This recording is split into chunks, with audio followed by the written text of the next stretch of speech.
بسم الله الرحمن الرحيم والصلاة والسلام على نبينا محمد وعلى آله وأصحابه أجمعين. أما بعد. Inshallah, today we begin a new station, that is the station of al-Futuwwah. Al-Futuwwah, which we can translate as chivalry. And chivalry is just courteous behavior, good manners with other people. And Ibn Qayyim rahmatullah alayh says that this station in reality is the station of al-ihsan, ila nas, excellence towards other people, which includes kaful adha anhum, not harming them, wa ihtimal adahum, and being patient with their behaviors. فهي استعمال حسن الخلق معهم. So futuwwah is using the best of manners with the creation, with other people. فهي في الحقيقة نتيجة حسن الخلق واستعماله. And in reality, another way to see this station is that this is the application of the previous station. The previous station was al-khuluq, good character. Futuwwah is the application, the practical side of good character. والفرق بينهما وبين بينها وبين المروءة أن المروءة أعم منها. But the difference between the previous station, the station of good character, and this station, the station of chivalry, is that chivalry is broader than the previous. فالفتوة نوع من أنواع المروءة فإن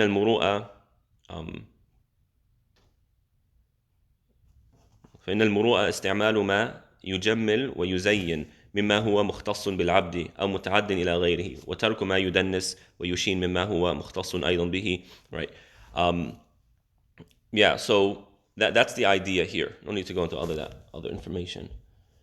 The idea is that futuwwah is the practical side of good character. Because someone can be of good character, but because of their lack of socializing, they're an introvert, it doesn't really come out much. Futuwwah is when we apply those good characters. And so someone can have, for example, a generous heart. They can be a generous person, but because they don't really mix with other people, it's never applied. Futuwwah comes and it applies it. And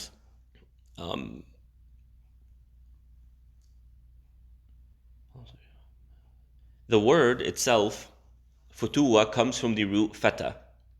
And fata means a young man. And fatat means a young lady. And this is very interesting.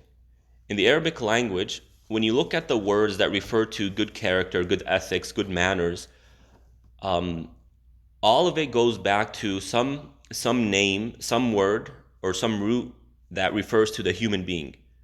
So akhlaq or khuluq goes back to khalq. We mentioned this in the last station. Good character goes back to the root of creation, being a created being, the human being. Futuwwah goes back to fata, which means a young person. Right? Chivalry goes back to this human element. Muru'ah, which is coming up, goes back to mar, which means a person, among other things. Al-insaniyya, being humane, right? Humane in their character, behaving with humanness, goes back to the word insan, human.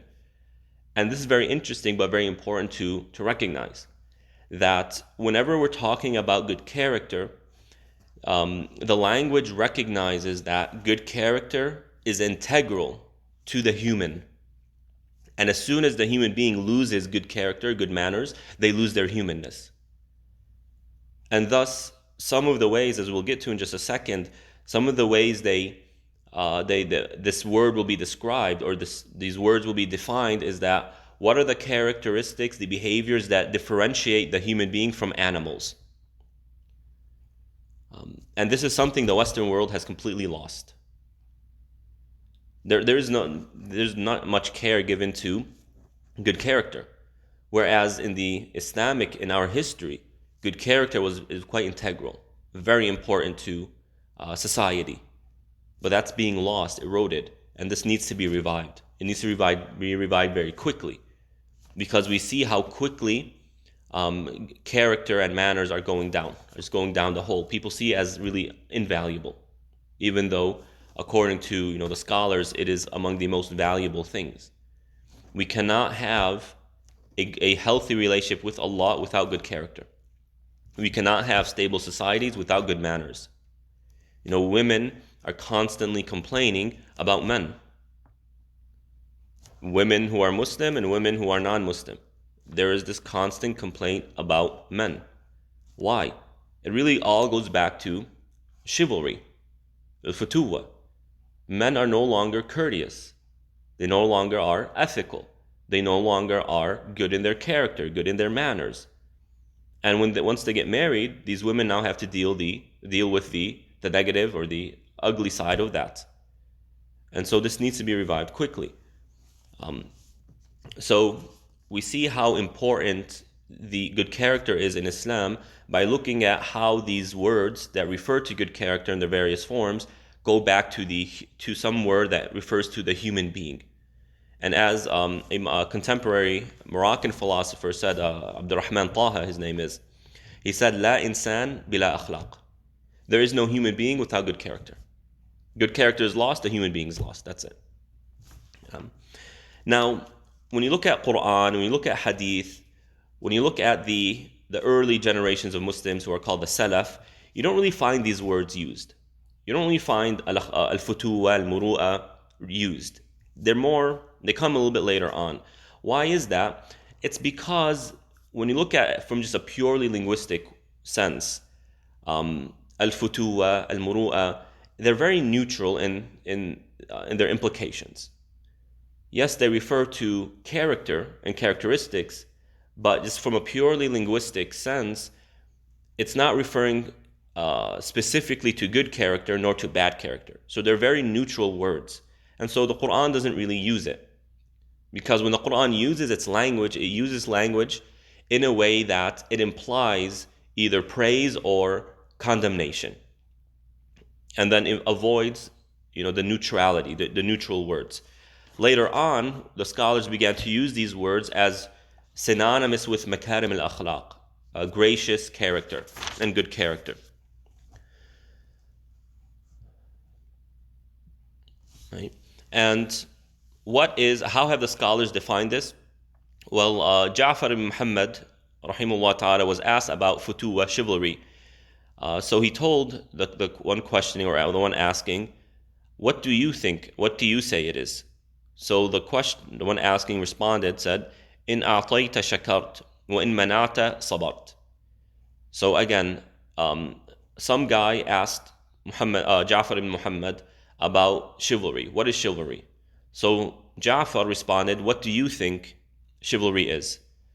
So the response was, if you are given, in u'tit shakart. If you are given, you are grateful. You express your gratitude. Wa in muna'at sabart. And if you are prevented or restricted from something that you want, you are patient. So Ja'far, rahimahullah ta'ala, responds the following. He said, "Al-kilab indana kadhalik." Dogs behave similarly. Dogs behave in a similar way. If you give dog food, it expresses an amount of gratitude. And we see this. We don't have dogs, but if you look it up on YouTube, you'll find this. And if a dog is prevented from food, they become restless, they become rowdy, they become angry. And if they get too hungry, they will betray their master. So this definition you have given to chivalry, it's nothing unique, it's nothing interesting. So then he said, what is Futuwwah? He said, in u'tina atharna, wa in muni'na shakarna. He says, rather, if we are given, we do ithar. Remember the station? Ithar? I think we went over ithar. We have selflessness. If we are given something, Allah gives us an amount of money, Allah gives us some privileges, Allah gives us good health, Allah gives us knowledge. What do we do with those blessings? We do ithar. We use them selflessly. We take these resources and find ways to benefit other people. وَإِن مُنِعْنَا, but if we are restricted from something, شَكَرْنَا, we express gratitude. Why? Because we know that Allah prevented me from this thing because there's something better out there, or because that thing is harmful to me. And so I express my gratitude that Allah made the decision and didn't leave me to make the decision. You see, when Allah subhanahu wa ta'ala doesn't care about someone, when someone disconnects themselves from Allah subhanahu wa ta'ala, Allah leaves them to themselves. Nasullah fanasiyahum. They left Allah, so Allah left them. Let them be.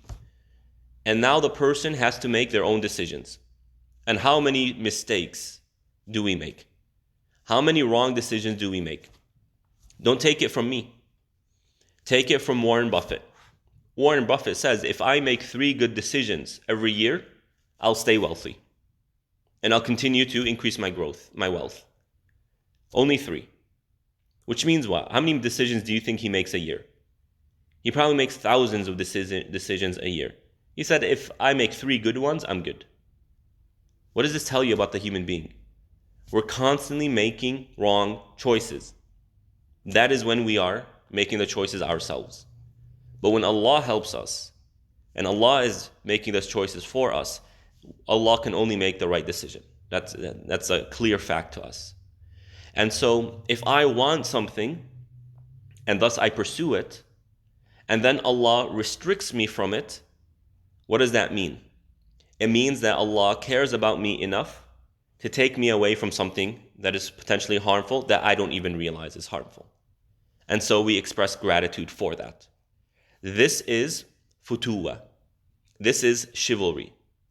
If I am given, I behave selflessly with it. And if I'm restricted, I thank Allah subhanahu wa ta'ala. This is quite beautiful. And it said, Al-Futuwwah an la tara li nafsika fadlan ala ghayrik. Chivalry, according to others, is not seeing any virtuous characteristics in yourself over another person. That you have no advantage, no virtue over someone else. In other words, you are not better than anyone else.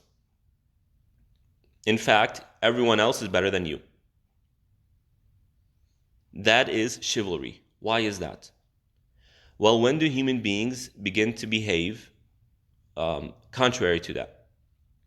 When do they start developing bad character? What are the roots?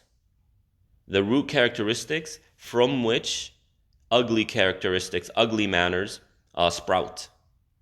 Well, first and foremost, arrogance. Arrogance. Greed. What else? Arrogance and greed. Let's use those 2. Now, what is arrogance? It is when a person sees him or herself as better than others. And what is greed? When someone wants more for the self, which will require taking from other people, especially if that greed gets really strong. And so, when a person sees him or herself as more worthy or better than other people, that is when ugly characteristics come out. How do we pull that from the roots? Well, don't see yourself as better than anyone else. It's actually quite simple, but hard to apply. وقال الدقاق هذا الخلق لا يكون كماله إلا لرسول الله عليه الصلاة والسلام. Al-Daqaq says that this characteristic, Futuwwah, the most perfect application of it is only for the Prophet ﷺ. Only the Prophet has perfected this characteristic, chivalry. فإن كل أحد يقول يوم القيامة نفسي نفسي وهو يقول أمتي أمتي. So beautiful. So only the Prophet ﷺ has perfected this concept of chivalry. And remember, as we have seen in the previous 2 definitions, chivalry, if we want to be chivalrous, then we must see other people as more worthy than us, and also to seek to help and to benefit other people. And no one perfected this except the Prophet ﷺ. Why? Because on the day of judgment, every single human being will say, myself, myself. And the Quran makes this quite clear, and even the Hadith makes this quite clear. Right? يوم تفر المرء من أخيه وأمه وأبيه وصاحبته وبنيه. On that day, each one of us will flee away from our friends, our close friends, our siblings, our parents, our mothers and our fathers. We will flee away from them, our spouses and our children. Imagine your child coming to you and saying, "Oh mom, help me. Help me. I just need one good deed, one." And your response is, myself, I can't help you today. Nor do I want to help you today. I just want to help myself. Every single person will say this, will be this way. Except the Prophet ﷺ. He is the only one from the trillions of human beings who will say, Ummati, Ummati. My ummah, my ummah. Alayhi salatu wassalam, even on the most detrimental, impactful, grandest day of human existence, the Prophet ﷺ's love, his compassion, his akhlaq will still be at play. Alayhi salatu wassalam. But here again, you get the idea that Futuwwah, what's essential to Futuwwah is selflessness. Applying our resources, our good character, our manners to benefit and help other people. وقيل الفتوة كسر الصنم الذي بينك وبين الله تعالى وهو نفسك. Another very beautiful definition. It is said that chivalry is breaking the idol, breaking that statue that is worshipped, metaphorically speaking here, that is worshipped, that is between you and Allah subhanahu wa ta'ala. In other words, idols are that which is worshipped other than Allah subhanahu wa ta'ala. So people create these statues in these various images, and people worship them.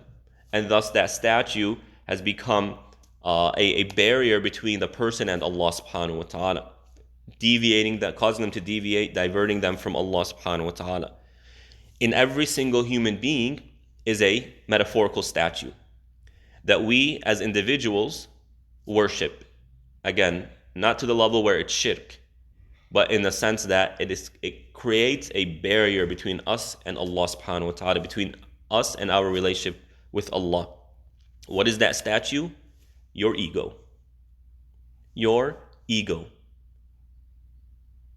When we look at the way we think, if you had the opportunity, this is a funny one, if you had the opportunity to switch your consciousness with the consciousness of any other person, would you do it? No one would. No one would. Why? Because we're all pleased with the way we think. We're all pleased with our mind. We always think that we're right. I'm not saying that this is a negative thing and that's evil, but that's just how we are. And so, we have this thinking, the style of thinking. We glorify the way we see things. We appreciate it, and we always think that the way we see things as an individual is the best way of seeing it, right? And so it becomes a type of barrier between us and Allah subhanahu wa ta'ala that's constantly making it more difficult to understand the Quran, making it more difficult to connect to Allah, to put aside our desires for the sake of Allah subhanahu wa ta'ala. And so that needs to be broken. And spirituality is the way we at least begin to erode it and to minimize it, shrink it, so that it doesn't damage our relationship to Allah subhanahu wa ta'ala too much. Abu Ismail rahimahullah ta'ala says, Nuktatul Futuwwah, the main point of Futuwwah, of chivalry, أن لا تشهد لك فضلا ولا ترى لك حقا. He says, if you want to summarize the concept of chivalry in Islam in a way that is short and comprehensive, then chivalry is to not see for yourself any bounties, any virtues, and to not see that you have any rights over anyone else. Now, you get into the question, well, what about, in business, in trade, we had a contract, we had an agreement, someone else screwed me over, took away my right. Do I not have the right to defend that? Didn't the Prophet ﷺ say that if someone tries stealing your money, then fight them? And that if they kill you in the process, then you're a martyr? Well, how does this play in? Right? We need to separate the fiqh element from the spiritual elements. There's a difference between me being on the ground and dealing with legal realities versus the way I perceive things. Me perceiving that I don't have a right over someone else does not mean if they try to transgress my right, I don't defend myself. It doesn't mean that. But what it means is when I look at other people, I don't see myself as better, nor do I see that they owe me anything. Does that make sense? It's a perception. It's not a legal concept, right? And so the more we do this, the more it allows for chivalry to come out. The more it allows for these virtuous manners and virtuous characteristics to find a root. Because as I mentioned before, if we see ourselves as better than others, we become arrogant. If we see ourselves as wanting or other people owe us things, we become greedy. And these two are the root, the diseases of the heart that cause bad character, bad manners to come about. How do we break it? Well, don't see yourself as better than anyone else, and don't think that anyone owes you anything. Break that love of the self, the ego. And people really differ in terms of their level of chivalry. فأشرفها أهل هذه المرتبة وأخصها عكسهم وهم أهل الفناء في شهود فضائل من عيوب. Let's see here. Right. So this is the highest kind of what I just mentioned. Not seeing yourself as better than anyone else and not seeing anyone else as owing you anything. That is kind of the highest level of chivalry. That is when the best of character comes out. The worst is the opposite. When we see ourselves as better than everyone else and we see that other people owe us things. And that's really narcissism. It's what's called narcissism, I believe. Where you think that you have the right to screw other people over. And it's their fault. Why do they listen to me? Because they listen to me, that means I deserve this. I mean, this is narcissism. And narcissism is, I guess, the way of one word to maybe that's the direct opposite of chivalry, narcissism. Right. وهو على 3 درجات. الدرجة الأولى ترك الخصومة والتغافل عن الزلة ونسيان الأذية. 3 levels here. The first level is leaving argumentation. We don't argue. I'm not talking about debate. I'm not talking about discussions over political issues, over Islamic issues. I'm talking about those petty arguments. Why did you do this? Why didn't you do that? How come you said this? How come you said that? And these meaningless arguments that only lead to division, only lead to resentment and animosity towards one another, and really has no benefit. Right? ترك الخصومة والتغافل عن الزلة, and overlooking and ignoring the mistakes of other people. ونسيان الأذية, and forgetting how people or when people harm you. So you have leaving things, ignoring things, and forgetting things. Okay. And so this first level is all about kind of leaving behind attachment to things that really are toxic to the heart and toxic to our relationships and our characteristics. Just leaving them. And so the first one is tark al-khusuma, leaving argumentation. And in reality, there are 3 ways this comes about. Is by not arguing with our tongues, and with our hearts we intend not to argue, and to not think about arguing. So if we truly want to leave arguing, then we have to do this at 3 different sub-levels. One is, as I mentioned, leaving argumentation with the tongue. And that's the most obvious. Okay. Let me give you an example. A very cliche example. Why is the food salty? The food is a little bit salty. Food is a little bit dry. What happens then? The wife says, "You're so ungrateful. I've been working all day, standing up, taking care of the kids." And you know what? And she's right to say that. And all you have to say is, "Why is it salty?" That's it. And then he responds, "I have been working all day and I'm so tired. I just want to come home and rest my mind and relax." And then she responds and responds and responds and responds. And what is the end of all this? Is arguing going to make the food less salty? Absolutely not. Is it going to change anything? Absolutely not. So let's follow the character of the Prophet ﷺ, who never spoke ill or bad about any plate, any food that he was presented with, ever. If he didn't like something, he'd just leave it without saying anything. That is chivalrous behavior. Or else where is this argumentation going to lead? So a simple way of understanding what kind of argument we should leave, what kind of argument is senseless, just ask yourself, what can be the result of this? And what is going to be the result of arguing over the taste of food? Arguing over the taste of food. Nothing. There's absolutely nothing that's going to come about over this. Nothing. So leave it. You know someone is a hothead. They just love arguing. It kind of drives them. And you know that talking to this person about this issue is not going to lead to anywhere. Don't argue. You know, and you find this happening all too often in religious things, especially in secondary, tertiary issues in Islam. Did the Prophet ﷺ, what is a major one? These things are kind of starting to die out, but one of the things that, you know, you would always hear back in the day is the isbal, the gown being under the ankles. And arguments would flare and how you do this and how you that.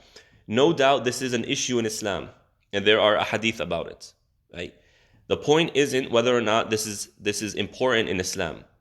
The point I'm trying to make is that when these discussions become nothing more than screaming and shouting and arguing, and both sides are too hard-hearted to accept the truth, they're too stubborn, right, to change their position when the argument a correct ruling is given, or when the hadith is presented, when the explanation of the hadith is presented, what's the point of arguing in the first place then? Okay? So leave that. So leaving argumentation with the tongue. The second is intending not to argue. You see, intention in Islam plays such a big role. It's huge. It's one of the most fundamental ahadith in our tradition, most fundamental concepts, I should say, in all of Islam. Intention. Intention is required for all good deeds. And intention can take something that is neutral, a behavior that is neutral, and make it into something that will bring you reward, into something beautiful. So intention is powerful. Also, intention has a function of preparing our mind to behave certain ways. You see, the scholars who are very successful in their iman and their spirituality, one of the most important concepts that we went over very early on in this book is al-muhasaba, self-evaluation. And one of the roles of self-evaluation is that you intend to do things and intend to stay away from things. That when I wake up, I spend 10 minutes and I start thinking about what I need to do in my day, what I need to stay away from in my day. And so if in the morning we begin by intending that today I'm going to leave meaningless argumentation, right? That's going to help us stay away from it. And so as soon as someone starts to bicker, as soon as someone starts to argue, we remember, oh, you know what, I intended not to do this. And so I'm going to leave it. Okay, fine. Jazakallah khair. Thank you. I'm not going to get into this issue. And so intending not to argue is important in actually leaving argumentation. And then finally, not thinking about it. Not thinking about it. What does that mean? What happens all too often, when you go to social events, there's a gathering, there's some dinner with some relatives, some friends, and you know that there's one from amongst them who you know is going to start bickering with you, who's going to say, oh, isn't that the same dress you wore 15 years ago? Yeah? Oh, it still looks good on you. Wow. I didn't think it would fit on you still. It's been so long. You gained some weight. You know that there are always people like that. Always. And so what do we start doing on our way to the person's home? We start thinking about, okay, if she says this, I'm going to respond with this. And if she looks this way, I'm going to do that. And we prepare ourselves to argue and to fire back as soon as these things start. Now, again, it's not haram to defend yourself. It's not haram to, if someone says something inappropriate to you, disrespectful to you, to, fire back. I'm not saying it's haram. In fact, the Quran says, وَجَزَاءُ سَيِّئَةٍ سَيِّئَةٌ مِثْلُهَا. Someone does harm to you, you have the right to harm them in a similar way. Of course, with conditions and with regulations here, but I don't have time to get into that. But what is better? That is what we are pursuing here. What is more chivalrous? What did the Prophet ﷺ used to do? He was harmed, he was attacked, he was mocked, he was ridiculed, he was harassed. But what was his response always? Ignore it. Continue your day. Right? So, we need to, part of leaving argumentation is preventing our minds from thinking about the argument in the first place, or before it even happens. Right? To block that out, because as soon as we start thinking about it, we prone our heart and our mind to respond in that way. And that's very simple human psychology. Now, leaving argumentation, what is meant here is when it has to do with the self. Someone harmed you. Someone said something bad about you. Someone disrespected you. We're not talking here about when someone says something about the religion, something about Allah, something about the messenger that is incorrect. This type of argumentation is a type of jihad for us. Someone says something wrong about the religion, something wrong about the Prophet ﷺ, about a understanding of the Quran. Here, it is part of Iman to push back against that. Now, of course, there's adab, there's character, there's ethics, there's a good way of doing it, and there's a bad way of doing it. But arguing to protect the religion is part of Iman, is part of jihad. And so the Prophet ﷺ says, وَبِكَ خَاصَمْتُ وَإِلَيْكَ حَاكَمْتُ. In a hadith, he says, I argue on your behalf. I argue for your sake. And to you I return my judgment. But this is something that the scholars are responsible for doing. Because what happens all too often, and I observe quite often, is that you have two people arguing about an issue in Islam. And they're not scholars, they don't have much information, and both are wrong. And they're arguing with each other. I'm right, no, I'm right, and they're arguing. Both are wrong. Or both are right. Abu Hanifa said this, and Imam Malik said that. And either one is fine. And so this is really the responsibilities of scholars and those who know, not the responsibility of the average Muslim. So that is leaving argumentation. The second one is at-taghaful an az-zalla, ignoring the mistakes of other people.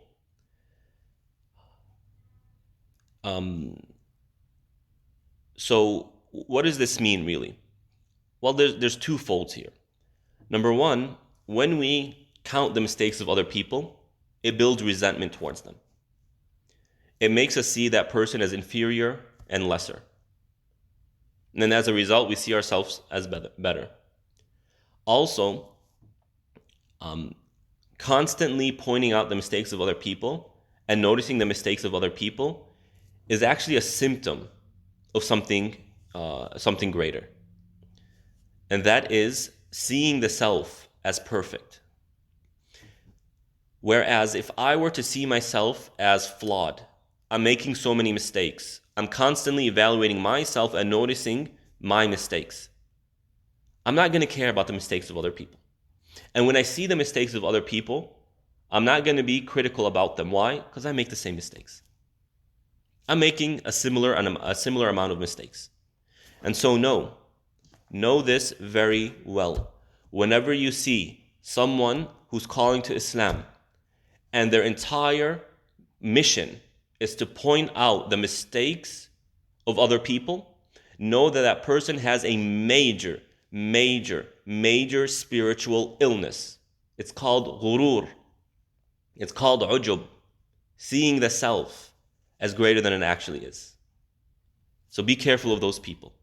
Someone who is overly critical of other people, know that that person not only is ignorant, that person has major spiritual diseases. Leave them. Go find someone else.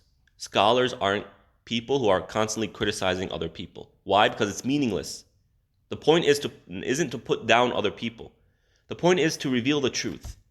And so I don't care who said it. I care about what was said. And I argue and I debate what was said, not the one saying it. Okay? So be careful of that. So ignore the mistakes of other people. By ignoring the mistakes of other people, it means that we see the mistakes of the self.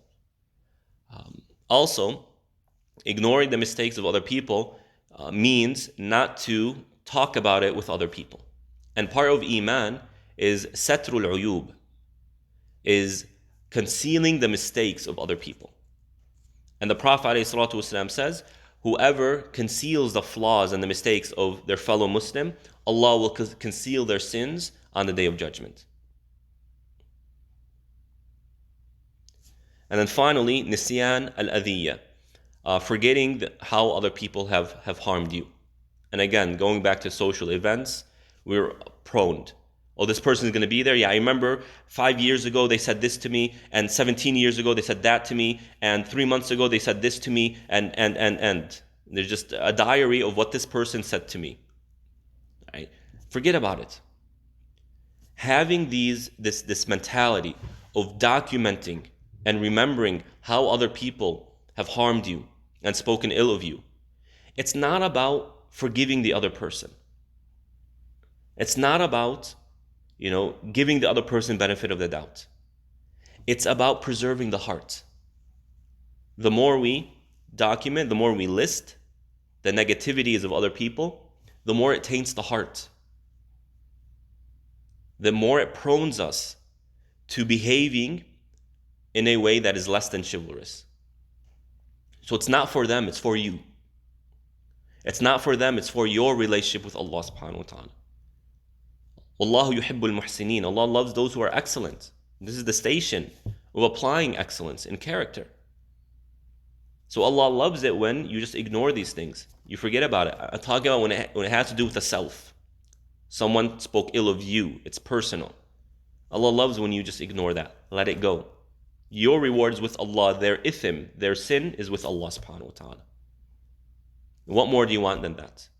Isn't it better that you are the one who is oppressed than the one who is oppressing?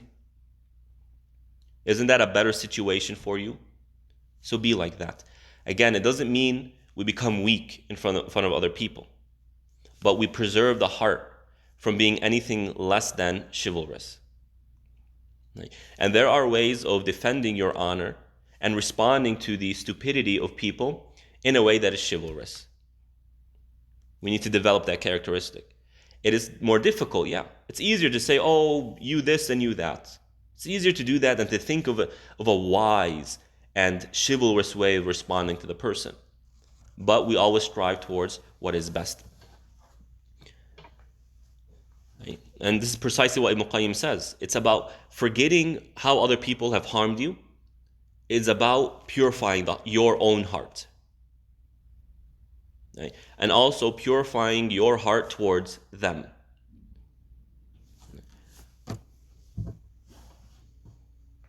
Also, there's another way where forgetting comes into play here. Abu Ismail didn't mention it, but Ibn Qayyim rahmatullah alayhi mentions it. He says, forgetting your excellence towards other people.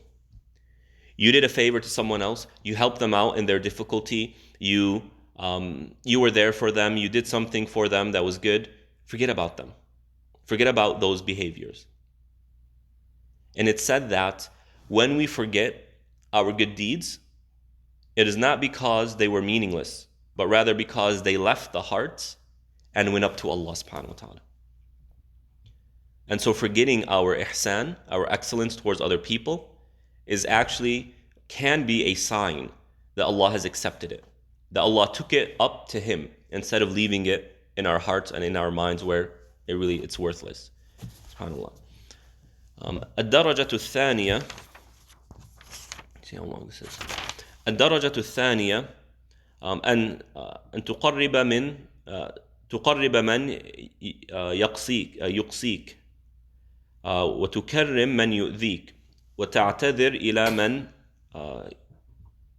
يجني عليك وسماحة لا كظما ومودة لا مصابرة.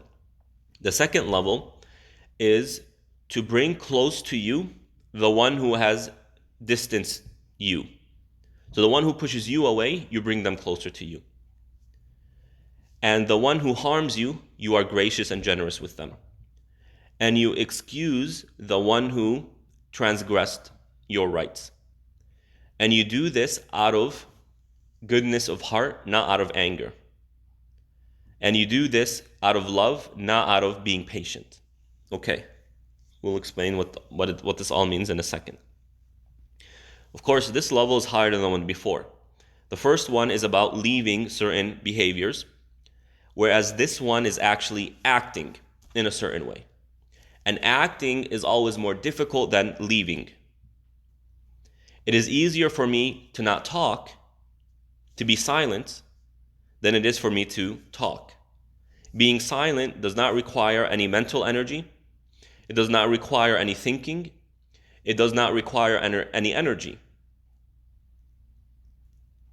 Whereas talking requires all of those. And so it's more difficult to do. So the previous one is easier than the second one, and thus the second one is at a higher level than the first one. And so what we find in what was mentioned in the second level is that we are now behaving, we are responding to the negativities of other people. And we're responding to them with chivalry. And whoever wants to truly understand this level and to apply it in the most pristine and accurate way, then all they need to do is look at the life of the Prophet ﷺ. Because no one did this better than him ﷺ. And when people come to you and say you are acting socially or acting irresponsibly, someone is pushing you away and you're bringing them closer, that's not right socially. That goes against our customs and our tradition and whatnot. If someone gives you a gift, you give them a gift back. If they don't give you a gift, you don't give them a gift. That's how most people think, and that's how our cultures are. Right? But how did the Prophet ﷺ respond? What did he do? And there's no one who really did this more than the Prophet ﷺ. Also, Ibn Qayyim rahmatullah alayhi, in veneration of his teacher Ibn Taymiyyah rahmatullah alayhi, he says that in his own life he didn't see anyone who applied this more than his teacher Ibn Taymiyyah. And he gives some brief description here. He said that he would never make dua against anyone, even his enemies. Rather, he would make dua for them and their families. And now with shots flying all over the place in the Muslim world, right? Lines are clearly dividing the Muslims. Things are becoming more and more polemic and more polarized. Back in the day, you can be neutral towards all parts of the Muslim world. Nowadays, it's pretty much impossible. And as a result, shots are being fired. But Ibn Taymiyyah was one of the people who, even his enemies, among whom imprisoned him, among whom harmed him, he would only make dua for them, not against them. And one day Ibn Qayyim rahmatullah alayhi says that I went to him with the glad news that one of his biggest enemies had passed away. And biggest enemy here, we're not talking about disbelievers, we're talking about other Muslims. And so Ibn Qayyim, the young self he was, he went to his teacher and said, "Oh, glad tidings, be happy, so-and-so passed away, your biggest enemy."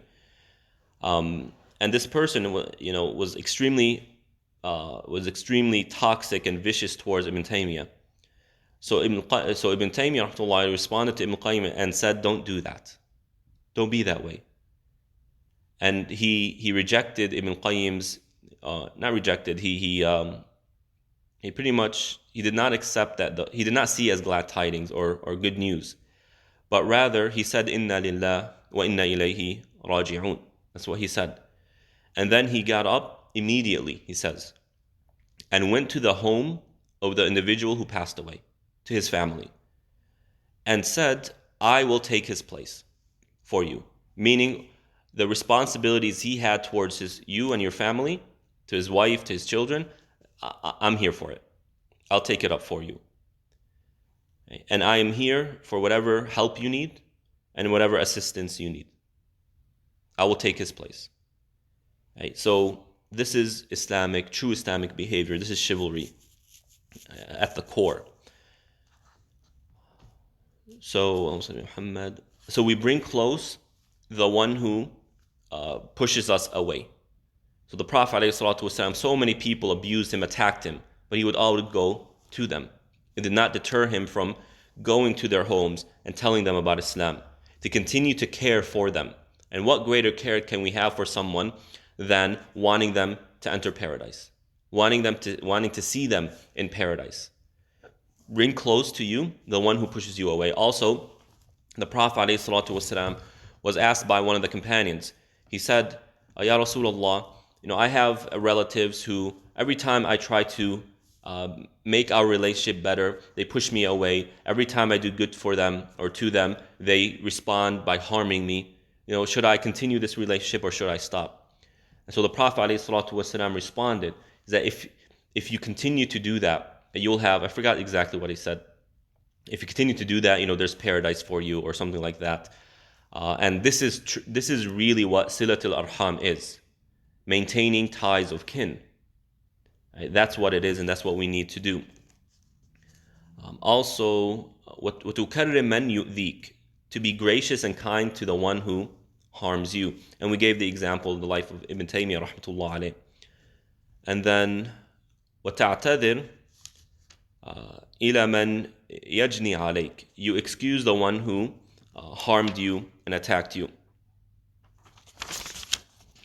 What this means is أنك تنزل نفسك منزلة الجاني لا المجني عليه والجاني خليق بالعذر. What this means is you put yourself in the shoes of the one who transgressed against you, not in the shoes of the one who's being transgressed against.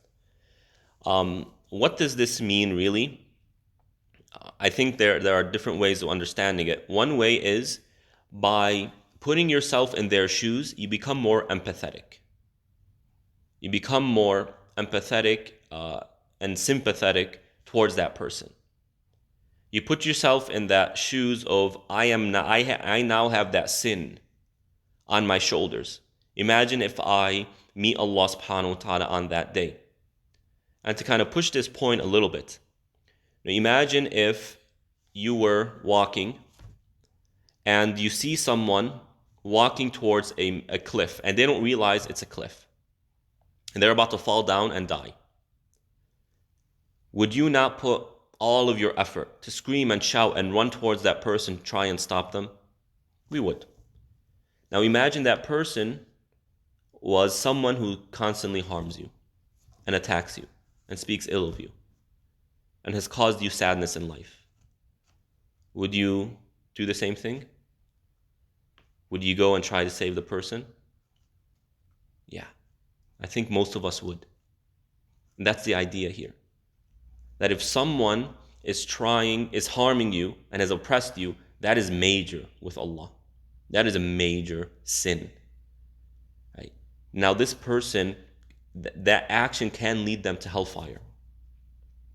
And so if we are willing to save our enemy from falling, we're not talking about a tyrant, a major oppressor killer. We're just talking about personal feuds. Right? If we are willing and ready, without a doubt, without question, we're willing to save them from falling to their death, would we not do the same thing if they're falling towards hellfire? Of course, that is even more important. The death of the physical body is just a death. Existence continues afterwards. But if we are, may Allah protect us, if someone's thrown into hellfire, I mean, there is no death, there is no life. That is a void of torment and torture and pain and agony. Should we not do the same then? And so when we put ourselves in the shoes of the one oppressing, it makes us sympathetic and empathetic, and thus we excuse them, we forgive them. I just don't want to deal with these things on the day of judgment. Especially when we add to that the huge reward of forgiving someone, the huge reward of acting with perfect characteristics or good characteristics towards even a vile and vicious person. Okay. That's one way of understanding it. Another way of understanding it is that we accept the qada and qadar in this moment, in that Allah subhanahu wa ta'ala only puts us through these things to expiate sins. And so the only reason that this person did to me what he or she did is because I have certain sins I have not expiated. I have not asked Allah subhanahu wa ta'ala for forgiveness for. And so Allah subhanahu wa ta'ala sent this person to me to expiate those sins. And so in reality, I'm the one to blame, not this person. Okay, of course, again, this is purely from a spiritual side. From a fiqh side, that person who transgressed is wrong. They are the ones who are sinful, not the one being oppressed or being attacked. But from a spiritual side, how do we keep the heart pure? Resentment is a very corrosive thing to be in the heart. We don't want it in the heart. How do we protect our hearts from that? Well, look at it from this angle. The only reason that person did to me what he or she did is because I have certain sins I have not asked Allah for forgiveness for. And it is out of Allah's mercy that He expiates these sins in a very simple way, in a way that's not going to really have any long-term effects.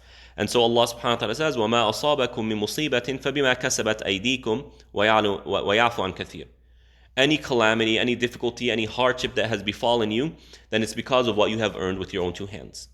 And Allah forgives a lot. Right? To look at it from that way. No.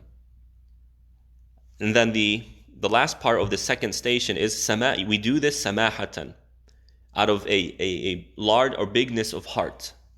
La kadhman, not out of anger. Wa mawaddatan, or not with anger, rather. Wa mawaddatan, with love. La musabaratan, not with patience, or not for the sake of patience. Meaning,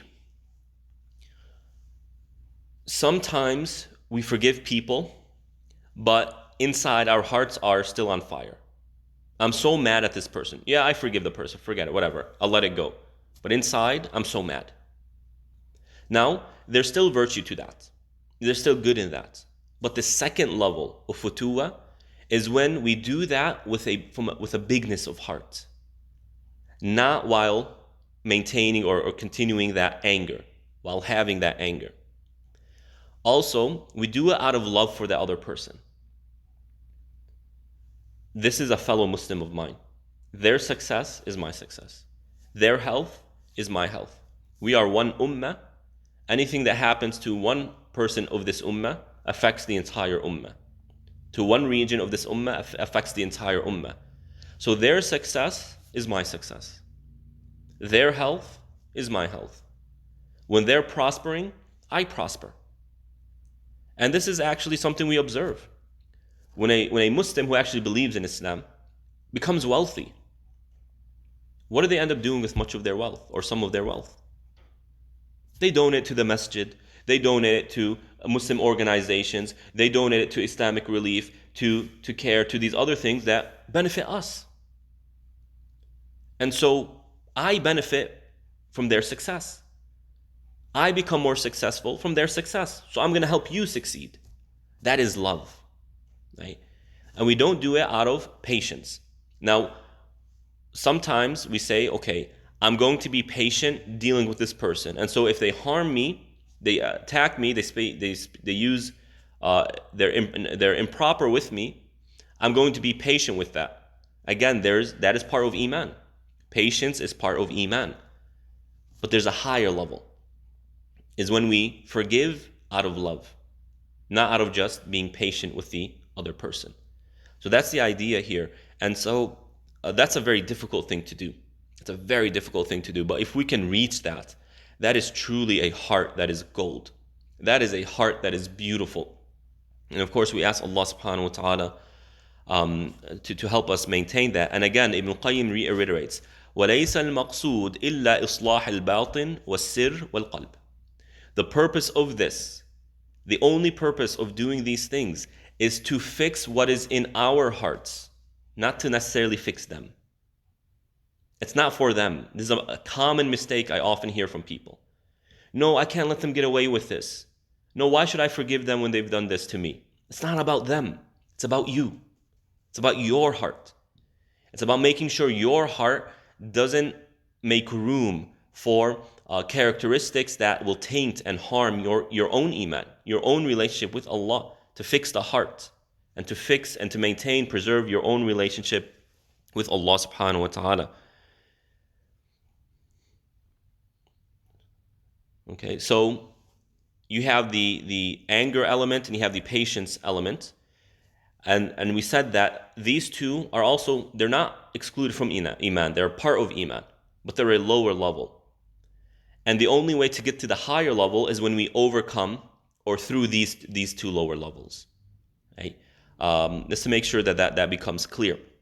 And so the more patience we develop in dealing with other people, the more we develop an ability to restrain our anger, the more we are able to elevate to where we become people of musamaha and people of mawadda, of big hearts and of love.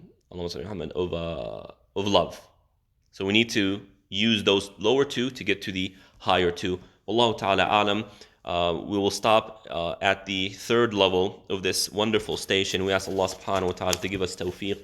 Sallallahu ala nabiyyina Muhammad wa ala alihi wa ashabihi ajma'in. Wassalamu alaikum wa rahmatullahi wa barakatuh.